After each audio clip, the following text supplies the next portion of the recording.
Sejak kecil, ia sudah terbiasa menanggung cemoohan. Ayahnya hanyalah buruh tani, ibunya seorang penjual jajanan keliling.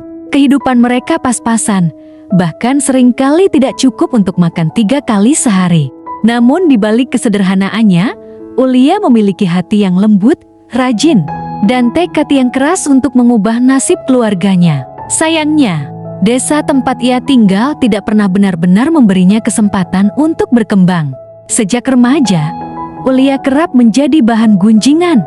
Anak-anak sebaya menertawakan bajunya yang selalu sederhana, bahkan sobek di beberapa bagian. Para ibu-ibu sering menyindir ibunya karena tidak mampu membelikan perhiasan atau alat elektronik baru.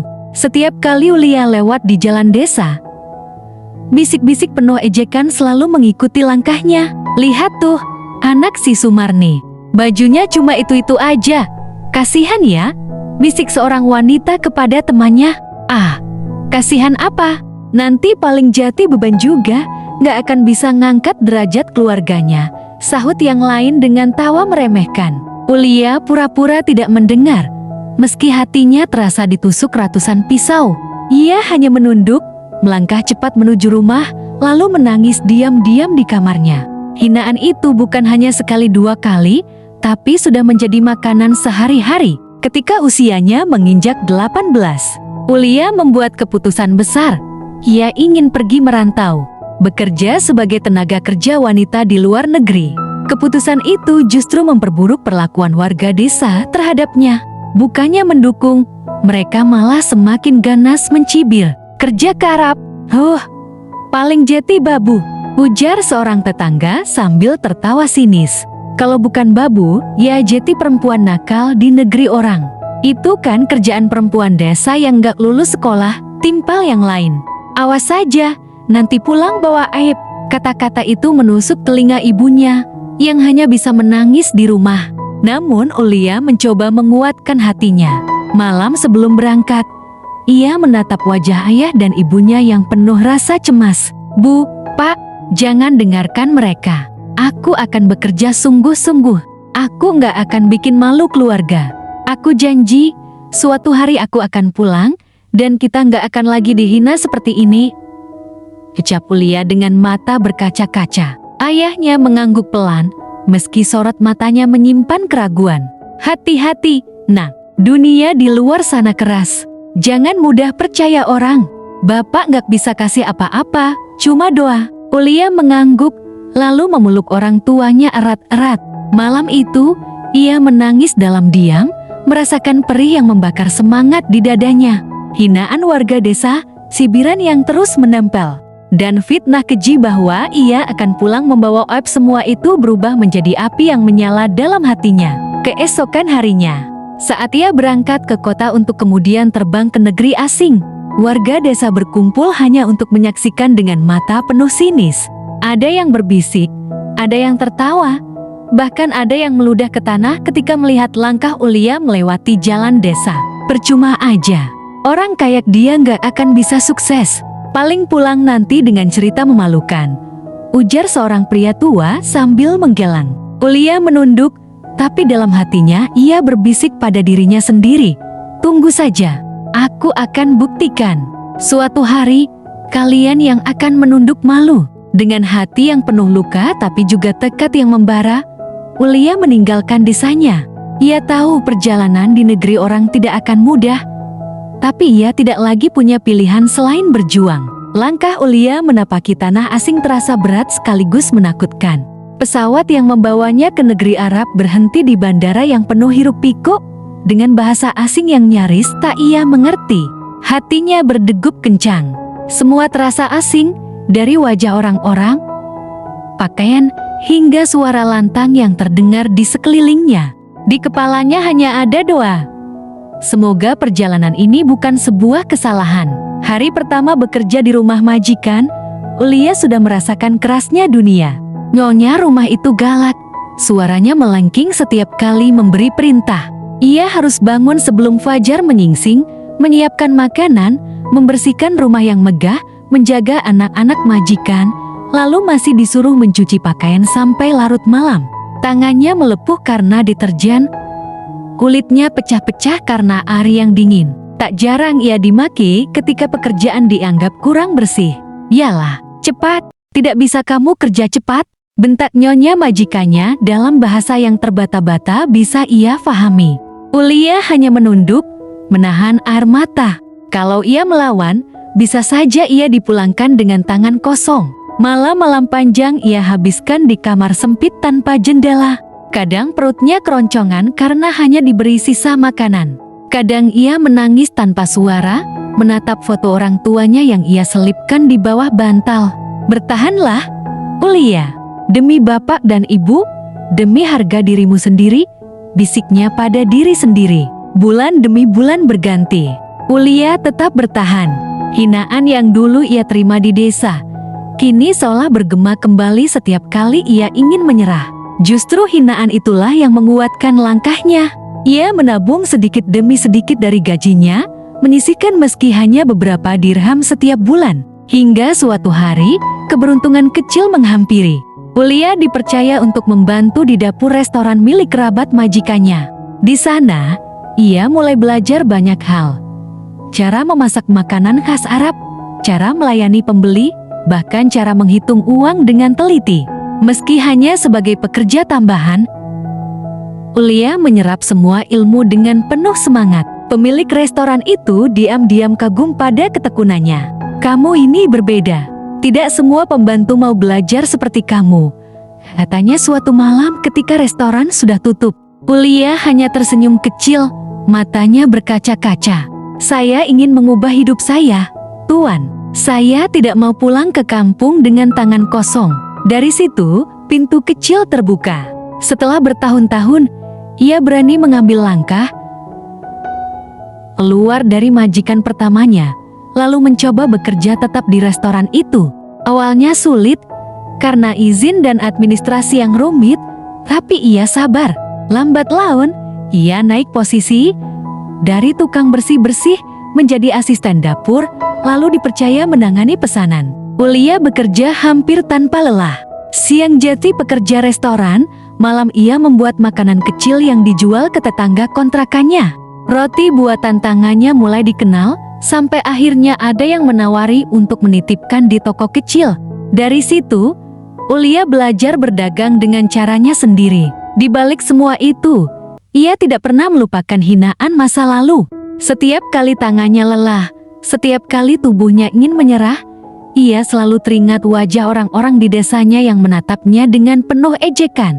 Itu menjadi bahan bakar, membuatnya semakin keras kepala untuk berhasil. Hidupnya memang masih penuh air mata, tapi kali ini bukan air mata kelemahan melainkan air mata perjuangan.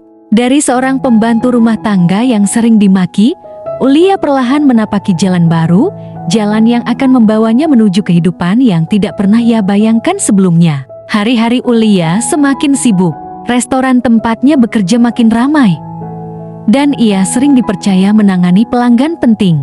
Dari hanya mengaduk sup di dapur, kini ia sudah berani menghadap tamu, menyajikan hidangan, bahkan berbincang singkat dengan bahasa Arab seadanya. Pelanggannya kagum, sebab ada aura tulus dan kerja keras yang terpancar dari matanya. Suatu sore, saat restoran hampir penuh, seorang pria Arab berpenampilan rapi datang. Jasnya berwarna gelap, sepatu mengkilat, dan wajahnya tegas namun teduh. Ulia yang sedang membersihkan meja sempat melirik, lalu buru-buru menunduk.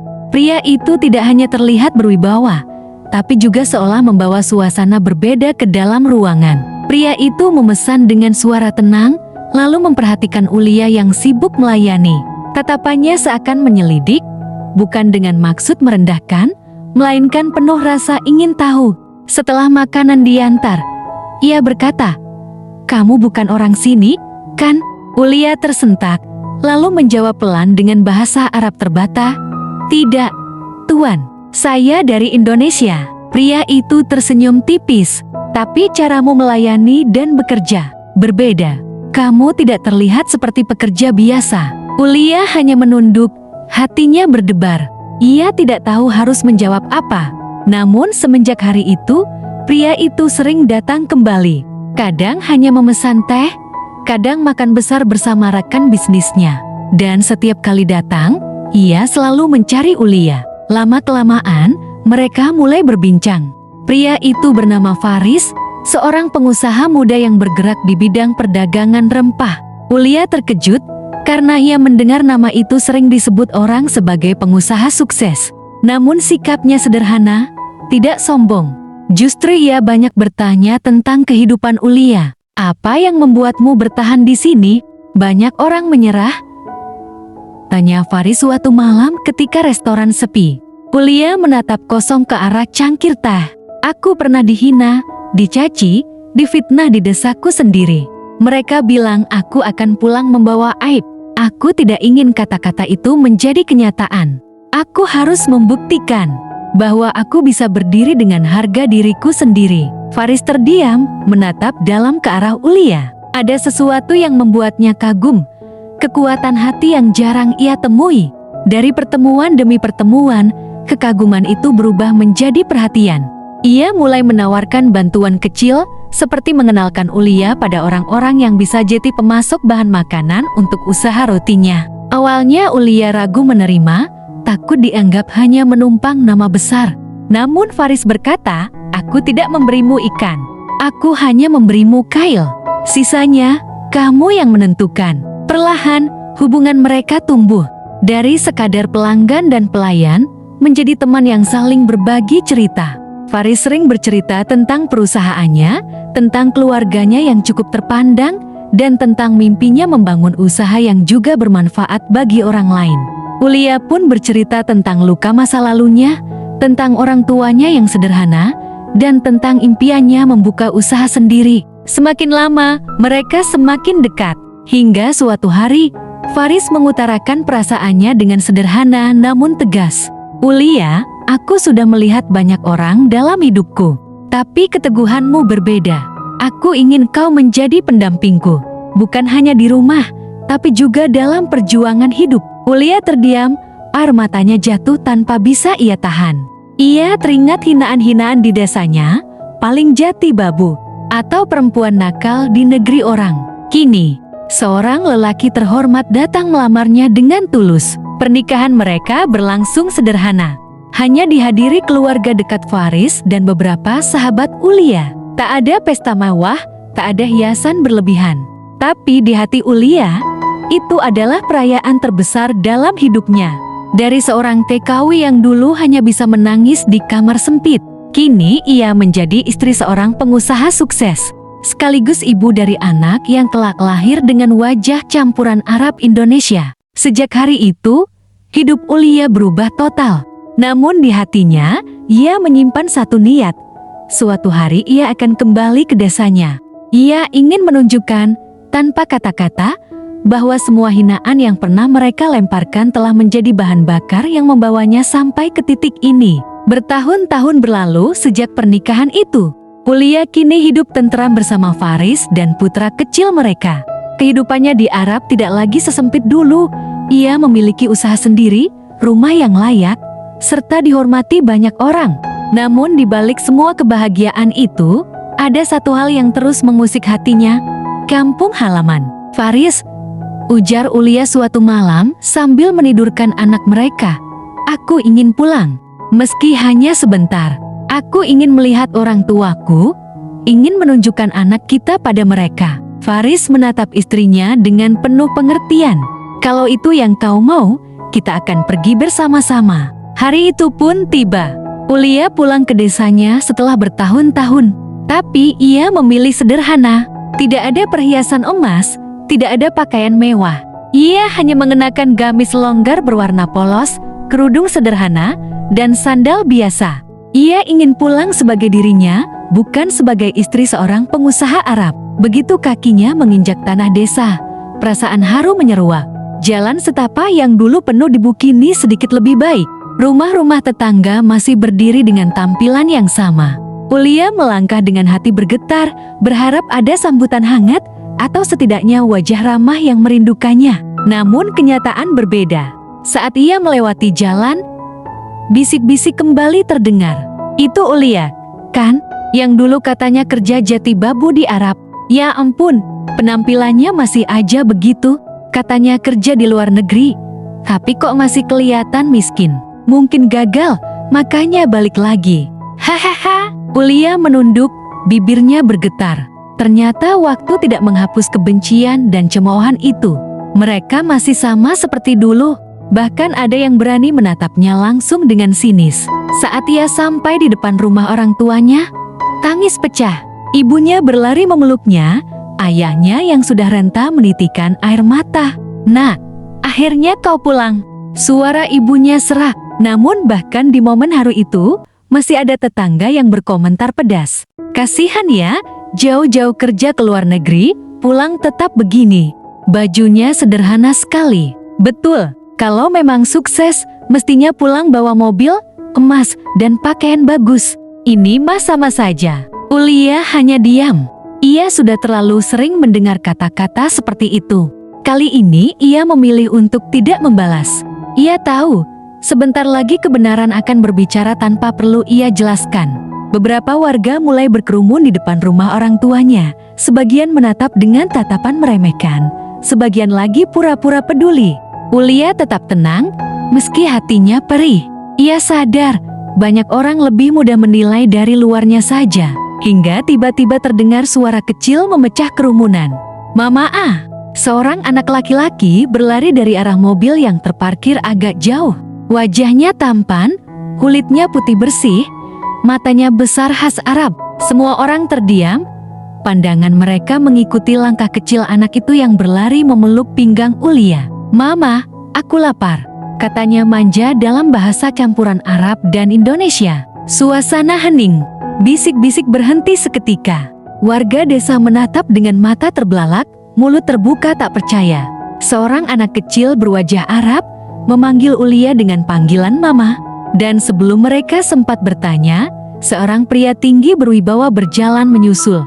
Pakaiannya sederhana, namun wibawanya tidak bisa disembunyikan. Dialah Faris. Ia menghampiri Ulia, lalu dengan penuh hormat menggenggam tangannya di depan semua orang. "Maaf, aku terlambat. Jalanan macet," katanya lembut sambil tersenyum. Ulia tersenyum tenang, memandang suami dan anaknya, lalu kembali menunduk. Warga desa terpaku. Ada yang menutup mulut dengan tangan, ada yang berbisik panik, bahkan ada yang diam-diam mundur, takut ketahuan pernah menjadi orang yang paling keras menghina Ulia dulu. Keheningan menyelimuti seluruh halaman rumah itu. Tak ada lagi tawa sinis, tak ada lagi komentar pedas. Yang ada hanya wajah-wajah pucat dan rasa malu yang menyelimuti mereka. Hening yang menyelimuti halaman rumah itu membuat waktu seolah berhenti. Semua mata tertuju pada sosok Ulia, anak kecil yang memeluknya erat, dan pria gagah berwibawa yang kini berdiri di sisinya. Suara jangkrik sore terdengar jelas, sementara bisik-bisik warga yang tadinya menghina kini terbungkam, seakan lidah mereka terkunci. Faris menunduk sedikit, menyapa orang tua Ulia dengan penuh hormat. "Assalamualaikum, saya Faris, suami Ulia." Suaranya dalam, mantap, dan penuh wibawa. Ayah Ulia yang renta mengangguk dengan air mata berlinang.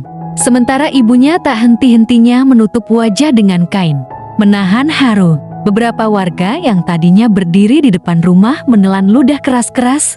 Mereka saling pandang, wajahnya pucat pasi. Mereka baru saja menertawakan Ulia, menghina penampilannya, bahkan menuduhnya gagal. Namun kini, di depan mata mereka berdiri seorang pria asing dengan aura terhormat yang jelas-jelas adalah suaminya. "Ya Allah!" bisik seorang ibu-ibu, tangannya gemetar. Anak itu mirip sekali dengan ayahnya. Iya, wajahnya Arab sekali. Berarti Ulia bukan sembarangan. Sahut yang lain dengan suara bergetar. Ada yang buru-buru menyingkir, pura-pura pergi seolah tidak melihat. Ada pula yang tiba-tiba mencari alasan untuk pulang, takut bila tatapan Ulia menyinggung rasa bersalah mereka. Namun ada juga yang tetap terpaku, tak bisa mengalihkan pandangan, antara kagum dan malu. Ulia berdiri tegak, tidak ada kata-kata yang keluar dari mulutnya. Ia hanya menatap satu persatu wajah yang dulu pernah menyakitinya.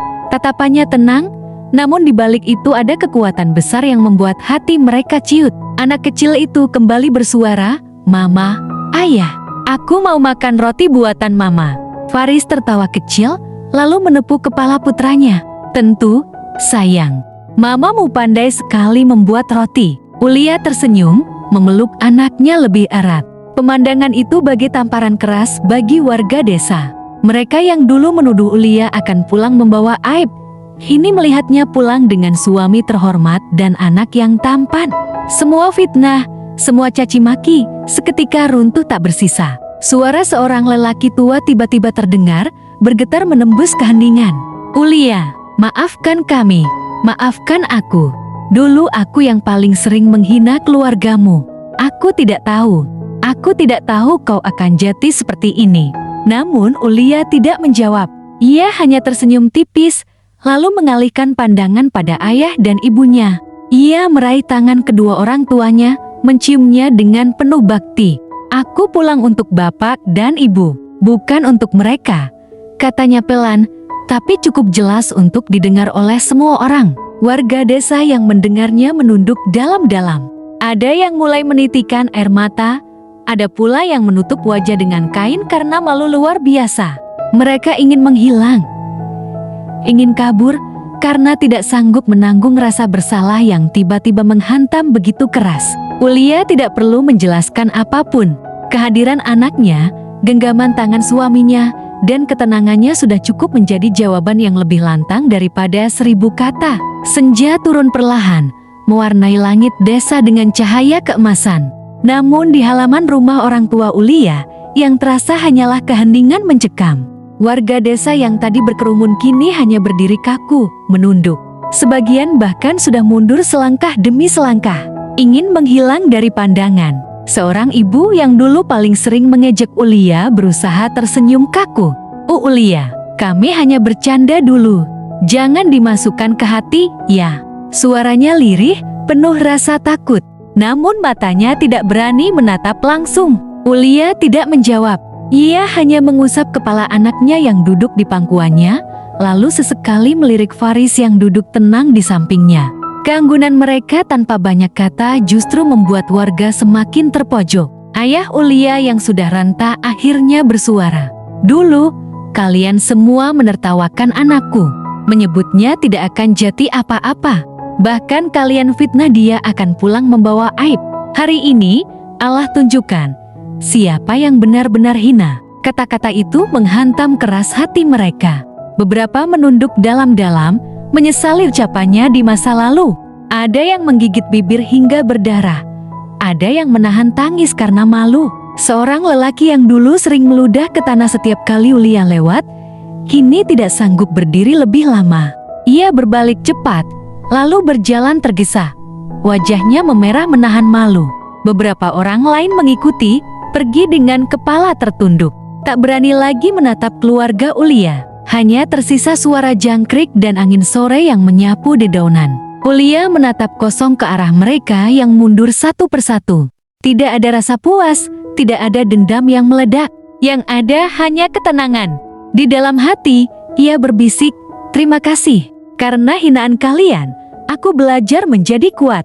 Karena ejekan kalian, aku tidak pernah berhenti melangkah. Dan hari ini, aku pulang bukan untuk kalian. Aku pulang untuk orang tuaku dan untuk diriku sendiri. Faris meraih tangannya dengan hangat, menatap penuh bangga. Anak kecil mereka yang polos tertawa, tidak mengerti apa yang sedang terjadi. Namun senyumannya menjadi cahaya di tengah keheningan itu. Warga yang tersisa akhirnya memilih mundur perlahan, meninggalkan rumah itu dalam diam. Tidak ada lagi suara caci maki, tidak ada lagi bisikan merendahkan. Yang tersisa hanya rasa malu, penyesalan, dan wajah-wajah yang tak sanggup diangkat. Di teras rumahnya, Ulia berdiri menatap langit senja. Rambutnya berhembus pelan tertiup angin sore. Matanya berkaca-kaca. Ia sudah membuktikan, tanpa harus berkata banyak, hari itu, seluruh desa akhirnya sadar. Perempuan yang dulu mereka hina, remehkan, dan fitnah, telah kembali dengan martabat yang lebih tinggi dari yang pernah mereka bayangkan. Dan keheningan sore itu menjadi saksi bisu bahwa tidak ada yang lebih keras daripada balasan Tuhan, dan tidak ada yang lebih indah daripada pembuktian tanpa kata.